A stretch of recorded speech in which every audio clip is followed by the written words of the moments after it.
Familial scars or toxic forgiveness?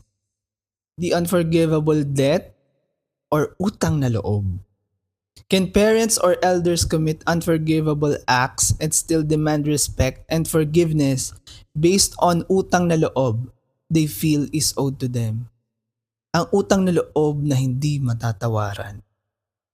May karapatan pa ba na humingi ng respeto at pagpapatawad dahil sa utang na loob na inutang mo raw sa kanila?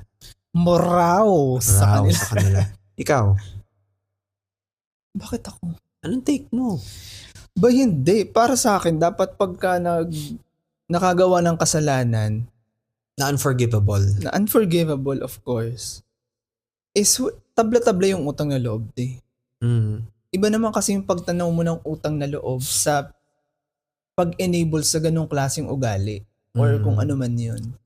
Hindi pwedeng gamitin yun as a shield nung Offender. offender, ng tao na yun